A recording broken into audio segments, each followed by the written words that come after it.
Newborn screening testing. What is this newborn screening testing? ఎందుకు చేయించాలి, అసలు చేయించడం అవసరమా అని చాలా మంది అడుగుతూ ఉంటారు. న్యూబోర్న్ స్క్రీనింగ్ అనేది మ్యాండేటరీ అన్నమాట. దీనిలో 3 ఉంటాయి. ఒకటి hearing screening, blood testing and pulse oximetry screening. ఈ 3 ఎందుకు అంటే, ఫస్ట్ వచ్చి బ్లడ్ టెస్టింగ్ గురించి తెలుసుకుందాం. బ్లడ్ టెస్ట్ ఎందుకు చేయాలి, బ్లడ్ టెస్ట్ ఎలా చేస్తారు అంటే, బ్లడ్ అనేది చాలా small amount, some drops of బ్లడ్ని ఒక పేపర్ మీద తీసుకొని దాన్ని టెస్ట్కి పంపిస్తామన్నమాట.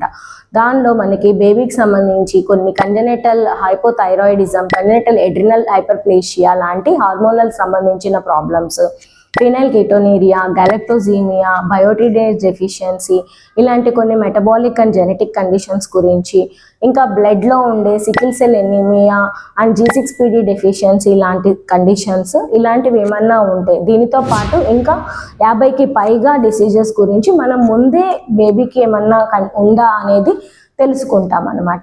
ఇలాంటి డెఫిషియన్సీస్ ఉన్నాయి ముందుగానే తెలుసుకున్నప్పుడు మనం ట్రీట్మెంట్ కనుక as early as possible start చేస్తే baby brain and physical growth అనేది ఎఫెక్ట్ అవ్వకుండా ఉంటుంది. హియరింగ్ స్క్రీనింగ్ అనేది కూడా బేబీకి నార్మల్గా 3 days తర్వాత నుండి చేస్తాము. దానిలో కనుక ఏమన్నా వెనికిడికి సంబంధించిన ప్రాబ్లం కనుక ఉంటే దాన్ని as early as possible 3 months లోపలే కనుక కరెక్ట్ చేసుకుంటే తర్వాత బేబీకి స్పీచ్ డిలే లాంటి ప్రాబ్లమ్స్ లేకుండా ఉంటాయి. దాంతోపాటు pulse oximetry screening. Pulse oximetry screening అంటే baby right upper limb, lower limb saturations అనేది మెజర్ చేస్తాము.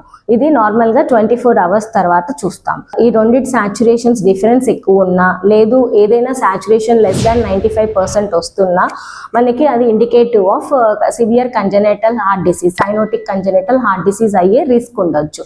సో వెంటనే మనం దానికి సంబంధించి 2D ఎక్కువ కానీ వేరే ఇతరితర టెస్టులు కనుక చేసుకోవాల్సిన అవసరం పడుతుంది. అలాంటిది ఏమీ లేదు, బేబీ బాగుంది, సాచురేషన్స్ డిఫరెన్స్ ఏం లేదు అంటే మనం దీన్ని రూల్ అవుట్ చేసినట్టు.